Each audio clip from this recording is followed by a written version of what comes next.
നമസ്കാരം. Spoken English ക്ലാസ്സിൻ്റെ 32ാമത്തെ എപ്പിസോഡിലോട്ട് സ്വാഗതം. ഇന്ന് നമ്മൾ ഡിസ്കസ് ചെയ്യാൻ പോകുന്നത് വെയറിനെ പറ്റിയാണ്. കഴിഞ്ഞ ക്ലാസ്സിൽ നമ്മൾ ഡിസ്കസ് ചെയ്തിരുന്നത് വെയറിനെ പറ്റിയായിരുന്നു. സോ കഴിഞ്ഞ ക്ലാസ് കാണാത്തവർ തീർച്ചയായിട്ടും കാണണം.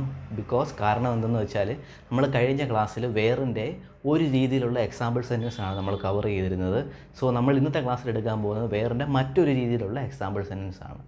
സോ നമുക്ക് ഡയറക്റ്റ് ടോപ്പിക്കിലോട്ട് കിടക്കാം. വെയർ എന്താണെന്ന്. അപ്പോൾ വേറെ നമ്മൾ കഴിഞ്ഞ ക്ലാസ്സിൽ പറയുന്ന റൂട്ട് വാസ് വേറെ, ഇത് രണ്ടും സെയിം, അതായത് പാസ്റ്റ് ടെൻസിൽ സെൻറ്റൻസുകളെ യോജിപ്പിക്കാൻ ഉപയോഗിക്കുന്ന രണ്ട് വേർഡുകളാണ് വാസും വേറും. അതായത് ഞാൻ ടീച്ചറായിരുന്നു, അത് പറയുന്നതിന് ഞാൻ വാസ് വെച്ചാണ് പറയുന്നത്. I was A teacher.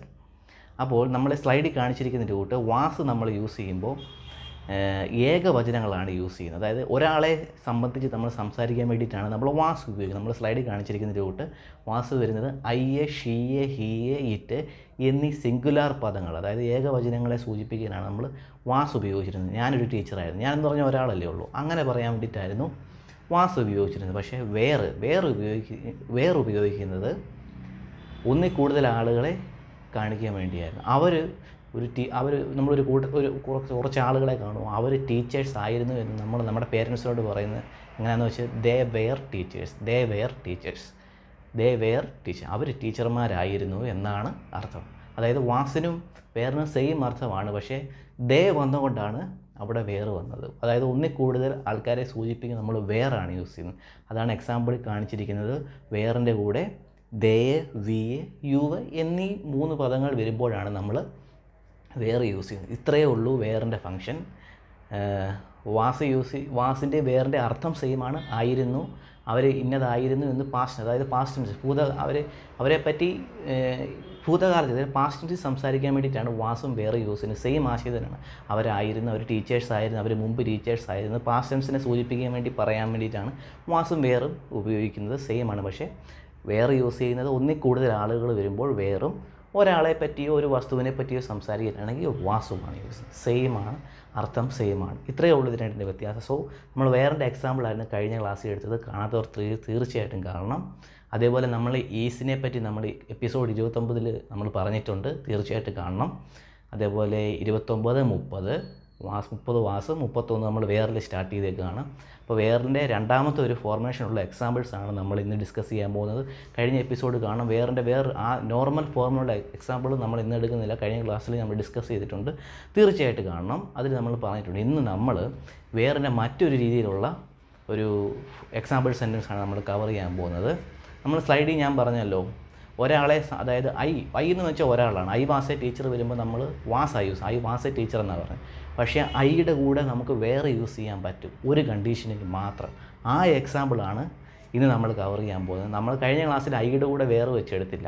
ഐയുടെ കൂടെ എപ്പോഴും വാസേ വരത്തുള്ളൂ. പക്ഷേ ഒറ്റ കണ്ടീഷനിൽ ഒരാളായതുകൊണ്ടാണ് ഐയുടെ കൂടെ എപ്പോഴും വാസ് വരുന്നത്. പക്ഷേ ഒറ്റ കണ്ടീഷനിൽ ഐയുടെ കൂടെ വേറെ വരും. ആ എക്സാമ്പിളാണ് നമ്മൾ ഇന്നത്തെ ക്ലാസ്സിൽ കവർ ചെയ്യാൻ പോകുന്നത്. നമുക്ക് അതിലോട്ട് കിടക്കാം. അപ്പോൾ ഐയുടെ കൂടെ വേറെ വരുന്ന ആ സെൻറ്റൻസുകളെ ഇംഗ്ലീഷ് ഗ്രാമർ ഭാഷയിൽ പറയുന്ന പേരാണ് സബ്ജങ്ക്റ്റീവ് മൂഡ് സെൻറ്റൻസ് എന്ന് പറയും. സബ്ജങ്ക്റ്റീവ് ജസ്റ്റ് ഓർത്ത് വെക്കുക. ഗ്രാമർ പഠിക്കുന്നവർക്ക് ഒരു ഉപകാരമാവും.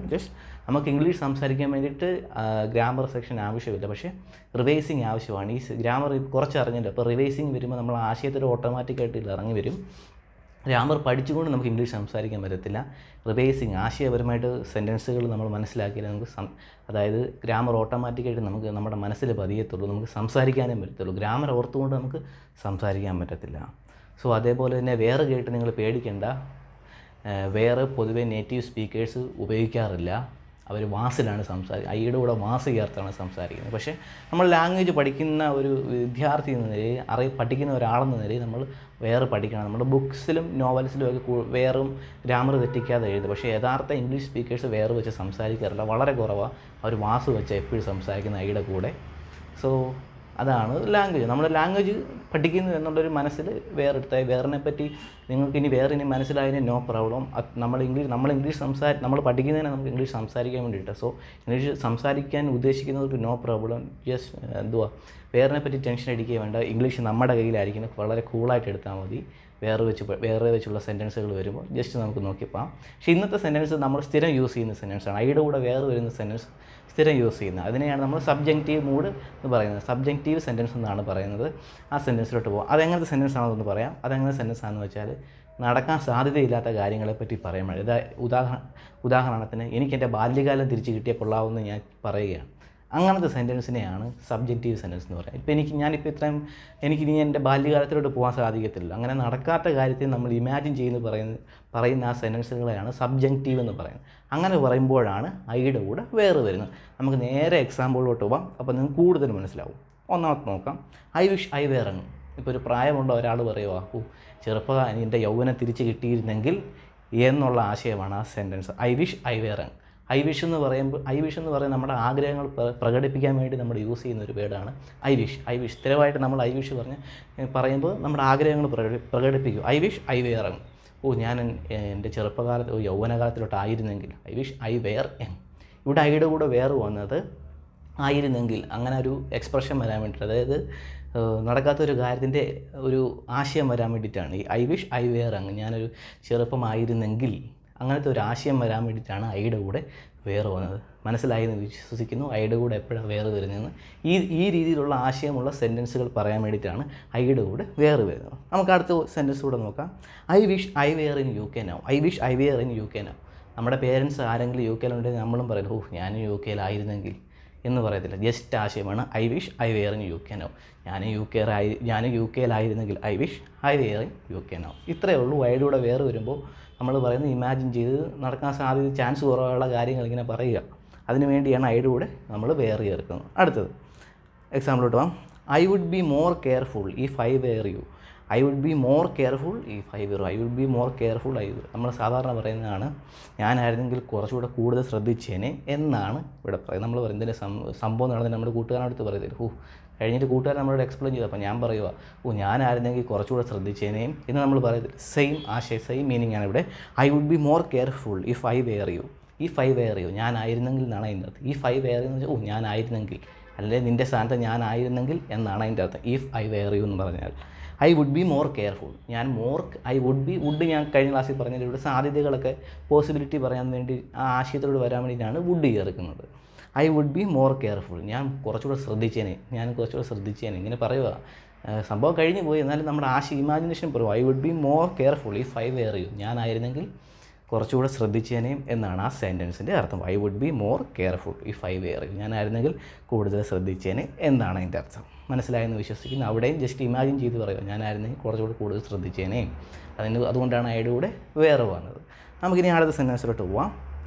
I wouldn't do that if I were you. I wouldn't do that. ഞാനത് ചെയ്യത്തില്ലായിരുന്നു എന്നാണ് എൻ്റെ അർത്ഥം. ഐ വുഡൻറ്റ് ഡു ദാറ്റ് ഞാൻ വുഡിൻ്റെ കാര്യം പറഞ്ഞ് നമ്മുടെ സാധ്യതകൾ, ഇങ്ങനെ നടക്കാൻ സാധ്യത പോസിബിലിറ്റി ഉള്ള കാര്യങ്ങളിലൂടെയാണ് നമ്മൾ വുഡ് ചേർക്കുന്നത്. ഇപ്പോൾ വുഡിൻ്റെ നെഗറ്റീവാണ് ഐ വുഡിൻറ്റ്. വുഡിൻ വെച്ചാൽ വുഡ് നോട്ട് എന്നാണ് നമ്മൾ ചുരുക്കി വുഡിൻ എന്നാണ് പറയുന്നത് സംസാരിക്കുമ്പോൾ. അപ്പോൾ I wouldn't do that if I were you. ഞാനായിരുന്നെങ്കിൽ അത് ചെയ്യില്ലായിരുന്നു എന്നൊരു ഇമാജിനേഷൻ സെൻറ്റൻസ് നമ്മൾ സാധാരണ പറയത്തില്ലേ. സാധാരണ പറയുന്ന സെൻറ്റൻസ് ഞാനായിരുന്നെങ്കിൽ അത് ചെയ്യത്തില്ല എന്ന് പല സന്ദർഭങ്ങളിലും കോൺവെർസേഷനിൽ നമ്മളും പറയാറുള്ള. I wouldn't do that if I were you. If I were എന്ന് വെച്ചാൽ ഞാനായിരുന്നെങ്കിൽ എന്നുള്ള ആശയമാണ്. I wouldn't do that if I were you. ഇത്രയേ ഉള്ളൂ. സെൻറ്റൻസ് സിമ്പിളാണ്. ഇതേപോലത്തെ ഒരു 4-5 സെൻറ്റൻസ് കൂടെ ഉള്ളൂ. ഐയുടെ കൂടെ വേറെ വരുന്ന ഇങ്ങനത്തെ സന്ദർഭങ്ങൾ മാത്രമേ ഉള്ളൂ. ഒന്നുകൂടെ നോക്കാം. If I were you I would take that job. ഞാനായിരുന്നെങ്കിൽ ആ ജോലി ഞാൻ എടുത്തനെ, അല്ലെങ്കിൽ ആ ജോലിക്ക് ഞാൻ ജോലി ചെയ്തേനെ എന്നാണ് അർത്ഥം. ഇപ്പം നമ്മുടെ ഒരു കൂട്ടുകാരനൊരു ജോലി കിട്ടി, അവനത് എടുത്തില്ല, അവനത് ചെയ്തില്ല, അവൻ വേറൊരു ഓപ്ഷനിലോട്ട് പോയി, നല്ലൊരു ജോലിയാണ്, അവനത് വേണ്ടെന്ന് വെച്ചു. അപ്പോൾ ഞാൻ പറയുക, ഞാനായിരുന്നെങ്കിൽ ആ ജോലി എടുത്തതിനെ, ആ ജോലിയിൽ ജോയിൻ ചെയ്തതിന് എന്നാണ് ഇതിൻ്റെ അർത്ഥം. If I were you I would take that job. ഞാനായിരുന്നെങ്കിൽ ആ ജോലി എടുത്തതിനെയും. ഐ വുഡാണത്, I'' D ഇട്ടേക്കുന്നേ ഉള്ളൂ. ആദ്യമായിട്ട് കാണുന്നവരൊന്നും പേടിക്കേണ്ട. ജസ്റ്റ് നമ്മൾ ബേസിക്ക് വെച്ചാണ് പോകുന്നത്. അടുത്ത സെൻറ്റൻസുകളൊക്കെ നമ്മൾ ഈസ് വാസ് വേറെ വെച്ചിങ്ങനെയാണ് പോകുന്നത്. പേടിക്കേണ്ട. ഇങ്ങനെ പറയുമ്പോൾ നിങ്ങൾക്ക് പിടി കിട്ടുമല്ലോ, വുഡായിരുന്നു എന്ന്. ഐ വുഡ് ആ ഒരു ആശയത്തിലോട്ട് വരാൻ വേണ്ടിയിട്ടാണ് ഇങ്ങനെ എടുത്തിരിക്കുന്നത്. I would take that job. So would വരുമ്പോൾ ഒന്ന് പേടിക്കേണ്ട. വുഡ് ഞാൻ എപ്പോഴും വരുമ്പോൾ പറയും, കാരണം വുഡ് നമുക്ക് ശീലിക്കണം. വുഡ് എപ്പോഴും നമുക്ക് നമ്മുടെ കോൺവെർസേഷനിൽ ആവശ്യമുള്ളൊരു സെൻറ്റൻസ് ആണ് വുഡ് എന്ന് പറയുന്നത്. നമ്മൾ പോസിബിലിറ്റീസ് പറയാൻ വേണ്ടി. ഇവിടെ നിങ്ങൾക്ക് മനസ്സിലായെന്ന് വിചാരിക്കുന്നു. If I were you I would take that job. ഞാനായിരുന്നെങ്കിൽ ആ ജോലി എടുത്തേനെ. അവിടെ വുഡ് പോകുന്നത് ഒരു ആശയം വരാൻ വേണ്ടിയിട്ടാണ്. സോ മനസ്സിലായെന്ന് വിചാരിക്കുന്നു. നമുക്ക് അടുത്ത സെൻറ്റൻസിലോട്ട് പോകാം. അപ്പോൾ ഐ വെയർ യുവിൻ്റെ ആശയം നിങ്ങൾക്ക് മനസ്സിലായല്ലോ. ഇങ്ങനെ നടക്കാൻ ചാൻസ് ഇല്ലാത്ത, ഇനി നടക്കാൻ പോകാത്ത കാര്യങ്ങളെപ്പറ്റി സംസാരിക്കുമ്പോൾ, ഇപ്പം ആ സംഭവം നടന്നുപോയി, ആ ഇൻ്റർവ്യൂ അദ്ദേഹത്തിൻ്റെ കഴിഞ്ഞ് കാണും. അപ്പോൾ ഞാനിങ്ങനെ പറയൂ, ഞാനായിരുന്നെങ്കിൽ ആ ജോലി എടുത്തേനെ, ഞാനായിരുന്നെങ്കിൽ ആ ജോലിക്ക് ജോയിൻ ചെയ്തേനെ, ഇങ്ങനെ ഇമാജിൻ ചെയ്ത് ഇങ്ങനെ വിചാരിച്ച് പറയുന്ന സെൻറ്റൻസുകളാണ് ഐ വെയർ യു വരുന്നത്. നമുക്കിനി അടുത്ത സെൻറ്റൻസ് നോക്കാം. If I were you I would phone him. ഞാനായിരുന്നെങ്കിൽ അദ്ദേഹത്തെ കോൾ ചെയ്തില്ല. നമ്മളും പല സന്ദർഭങ്ങളിലൊക്കെ പറയത്തില്ല, നീ ഫോൺ ചെയ്തില്ല, ഞാനായിരുന്നെങ്കിൽ അദ്ദേഹത്തെ ഫോൺ ചെയ്ത് കാര്യങ്ങൾ എന്തിന് പ്രശ്നങ്ങളൊക്കെ ഉണ്ടാകത്തില്ലേ, ഞാനായിരുന്നെങ്കിൽ അദ്ദേഹത്തെ ഫോൺ ചെയ്ത് കാര്യങ്ങളൊക്കെ പറഞ്ഞേനെ എന്നിങ്ങനെ ഞാനും ഇമാജിൻ ചെയ്ത് പറയുക. സംഭവം നടക്കാൻ പോകുന്നില്ല, സംഭവം കഴിഞ്ഞു പോയി. അപ്പോൾ ഇങ്ങനെ ഞാൻ എൻ്റെ ഇമാജിനേഷൻ പറഞ്ഞാണ് just if I were you I would phone, ഞാനായിരുന്നെങ്കിൽ അദ്ദേഹത്തെ ഫോൺ ചെയ്തേനെ എന്നാണ് അർത്ഥം.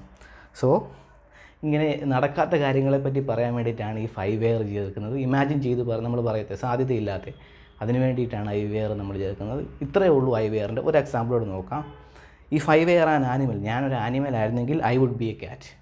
മനസ്സിലായല്ലോ, ഞാനൊരു animal if I were an animal I would be a cat. എനിക്കൊരു ക്യാറ്റ് ആകാനായിരുന്നു താല്പര്യം, അതായത് ഒരു പൂച്ചയാകാനാണ് എനിക്കിഷ്ടം, അതല്ലെങ്കിൽ ഒരു ക്യാറ്റ് ആകാനാണ് താല്പര്യം എന്നാണ് ആശയം. പിടികിട്ടിയല്ലോ. ഇങ്ങനത്തെ സെൻറ്റൻസുകൾ നമ്മൾ ക്രിയേറ്റ് ചെയ്യാനാണ് ഐയുടെ കൂടെ വേറെ ചേർക്കുന്നത്. സോ ഇത്രയേ ഉള്ളൂ. ഐയുടെ കൂടെ ഐ വെയർ യു നിങ്ങൾ എവിടെയെങ്കിലും കണ്ടാൽ പേടിക്കരുത്, സംഭവം ഇതാണ് ആശയം. ഞാനായിരുന്നെങ്കിൽ, അല്ലെങ്കിൽ നിൻ്റെ സ്ഥാനത്ത് ഞാനായിരുന്നെങ്കിൽ ഞാൻ ഇന്നതാകുമായിരുന്നു, ഞാൻ ഇന്നത് ചെയ്യുമായിരുന്നു, അല്ലെങ്കിൽ എനിക്ക് എൻ്റെ ബാല്യകാലം കിട്ടിയിരുന്നെങ്കിൽ, എനിക്ക് അവിടെ പോകാൻ പറ്റിയിരുന്നെങ്കിൽ, ഇങ്ങനത്തെ സെൻറ്റൻസുകളാണ് ഐയുടെ കൂടെ വേറെ വരുന്നത്. ഇത്രയേ ഉള്ളൂ സംഭവം.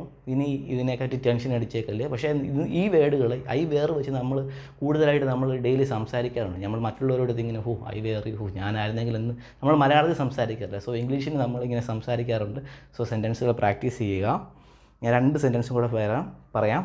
If I were you I would explain what happen. If I were you ഞാനായിരുന്നെങ്കിൽ I would explain what happen, എന്താ സംഭവിച്ചെന്ന് ഞാൻ എക്സ്പ്ലെയിൻ ചെയ്തേനെ. If I were you I would explain what happen, എന്താ സംഭവിച്ചെന്ന് ഞാൻ എക്സ്പ്ലെയിൻ ചെയ്തേനെ എന്നൊരു സെൻറ്റൻസാണ്. ജസ്റ്റ് മീനിങ് മനസ്സിലായാലും I would explain what happen, would വന്നതും മനസ്സിലായാലും ഐ വുഡ് എക്സ്പ്ലെയിൻ ഞാനത് എന്താ അവിടെ സംഭവിച്ചത്. നമ്മളും പറയാറില്ലേ, എന്തെങ്കിലും പ്രശ്നമൊക്കെ ഉണ്ടായാലും നമ്മൾ പറയത്തില്ല, ഞാൻ അതിൻ്റെ സ്ഥാനത്ത് ഞാൻ ബോസിനോട് എല്ലാ കാര്യം പറഞ്ഞേനെ. സെയിം ആശയമാണ്. If I were you I would explain what happen, ഞാനായിരുന്നെങ്കിൽ എന്താ അവിടെ സംഭവിച്ചത്, വാട്ട് ഹാപ്പൻ എന്താ അവിടെ സംഭവിച്ചത് ഞാൻ എക്സ്പ്ലെയിൻ ചെയ്ത് കൊടുത്തതിനായിരുന്നു, വിവരിച്ച് കൊടുത്തതിനായിരുന്നു. I would explain. വുഡ് വന്നത് മനസ്സിലായാലും സാധ്യതകൾ വരുമ്പോഴാണ്, ആ പോസിബിലിറ്റി വരുമ്പോഴാണ് വുഡ് വരുന്നത്. അതിൻ്റെ ആശയം പിടികിട്ടി കാണുമെന്ന് വിചാരിക്കുന്നു. വുഡിന് പ്രത്യേകിച്ച് അർത്ഥമില്ലാത്തൊരു വേർഡാണ് വുഡ്. ആ പോസിബിലിറ്റിക്ക് വേണ്ടി അതായത് ആ ആശയത്തിലോട്ട് കൊണ്ടുവരാൻ വേണ്ടിയിട്ടാണ് വുഡ് ചേർക്കുന്നത്. വുഡും നമ്മൾ പഠിച്ചാണ് പോകുന്നത്. നമ്മൾ ഓരോ സെൻറ്റൻസ് നോക്കണം. If I were you I would explain what happen, ഞാനായിരുന്നെങ്കിൽ എന്താ സംഭവിച്ചതെന്ന് ഞാൻ എക്സ്പ്ലെയിൻ ചെയ്ത് എൻ്റെ ബോസിനോടോ ഇന്ന ആളോടോ ഞാൻ എക്സ്പ്ലെയിൻ ചെയ്ത് കൊടുത്തനേമെന്നാണ് ഇങ്ങനെ പറയും. ഇമാജിൻ ചെയ്ത് പറയും. സംഭവം നടക്കത്തില്ല, ഒരാശയത്തിലോട്ട് വരുവാണ്. മനസ്സിലാകുക. അവിടെയാണ് ഐ വെയർ യു ചേർക്കുന്നത്. അടുത്ത ഒറ്റ എക്സാമ്പിളോടെ നോക്കാം. If I were you I would book my reservation now, ഞാനായിരുന്നെങ്കിൽ ഞാൻ റിസർവേഷൻ ടിക്കറ്റ് ബുക്ക് ചെയ്തേനേയും എന്നാണ് എൻ്റെ അർത്ഥം. If I were you I would book my reservation. Okay, if I were you I would book my reservation now, ഞാനായിരുന്നെങ്കിൽ എൻ്റെ reservation ticket book ചെയ്തേനേയും എന്നുള്ളൊരു ആശയമാണ് അവിടെ വന്നിരിക്കുന്നത്. നിങ്ങൾക്ക് മനസ്സിലായെന്ന് വിചാരിക്കുന്നു. ഇവിടെ വുഡ് വന്നിട്ടല്ല, I would book my reservation, ഞാൻ ചെയ്തേനേയും, ഞാൻ സാധ്യതയുണ്ട്. I would book my reservation now, ഞാനായിരുന്നെങ്കിൽ അവിടെ എൻ്റെ റിസർവേഷൻ ടിക്കറ്റ് ബുക്ക് ചെയ്തേനെ എന്നാണ് അതിൻ്റെ അർത്ഥം. സോ ഐ വെയറിൻ്റെ ആശയം നിങ്ങൾക്ക് പിടികിട്ടിയെന്ന് വിചാരിക്കുന്നു. ഇതാണ് ഐയുടെ കൂടെ വേറിൻ്റെ വരുമ്പോൾ നമ്മൾ ചേർക്കുന്നത് ഇമാജിൻ ചെയ്ത് സെൻറ്റൻസുകൾ പറയാൻ വേണ്ടിയിട്ടാണ്. ഇത്രയേ ഉള്ളൂ ഐയുടെ കൂടെ വേറെ ചേർത്തുള്ള സെൻറ്റൻസ്. സോ ഇത് നിങ്ങൾ റിവൈസ് ചെയ്യണം. ഇത് നമ്മൾ നോർമലായിട്ട് സംസാരിക്കുന്ന ഒരു വേർഡാണ്. ഐയുടെ കൂടെ വേറെ വരുന്ന ഇങ്ങനത്തെ ഇമാജിനറി ആയിട്ട് വേർഡ്, അതായത് ഇമാജിനറി ആയിട്ട് നമ്മൾ സംസാരിക്കുന്ന സംഭാഷണം നമ്മൾ ഡെയിലി നമ്മൾ സംസാരിക്കുന്നതാണ്. സോ ഇത് റിവൈസ് ചെയ്യണം. പക്ഷേ നമുക്ക് പുറത്തൊക്കെ പോകുമ്പോൾ നമുക്ക് രസകരമായിട്ട് ഇംഗ്ലീഷ് സംസാരിക്കണമെങ്കിൽ ഇങ്ങനത്തെ വേർഡുകളൊക്കെ ആവശ്യമാണ്. കോമൺലി നമ്മൾ മറ്റുള്ളവരായിട്ട് ഇടപഴകണമെങ്കിൽ ഇങ്ങനത്തെ സംസാരമൊക്കെ നമുക്ക് ആവശ്യമാണ്. സോ തീർച്ചയായിട്ടും റിവൈസ് ചെയ്യണം. നിങ്ങൾക്ക് മനസ്സിലായെന്ന് വിശ്വസിക്കുന്നു. സോ അടുത്ത ക്ലാസ്സിൽ നമ്മൾ കഴിഞ്ഞ ക്ലാസ്സിൽ പറഞ്ഞ കോമൺ എക്സാമ്പിൾസ് ഒന്നുകൂടെ ഒന്ന് കവർ ചെയ്യുകയാണ്. ജസ്റ്റ് വേറുമായിട്ടൊന്ന് അറ്റാച്ച് ആകാൻ വേണ്ടിയിട്ട്. വേറിൻ്റെ നോർമൽ എക്സാമ്പിൾസ്, അതായത് വേറിൻ്റെ കൂടെ ഡേ, ബി എ, യു എന്നിവ വരുമ്പോഴുള്ള നോർമൽ എക്സാമ്പിൾ, ഐ വേറല്ല ബഹുവചനങ്ങൾ വരുമ്പോഴുള്ള എക്സാമ്പിൾസിനെ സോ ജസ്റ്റ് ഒന്നുകൂടെ ഒന്ന് കവർ ചെയ്യുകയാണ്, ഒന്ന് തറവാകാൻ വേണ്ടിയിട്ട്. സോ നമുക്ക് അടുത്ത എപ്പിസോഡിൽ കാണാം. ലൈക്ക് ചെയ്യുക, സബ്സ്ക്രൈബ് ചെയ്യുക. ബൈ.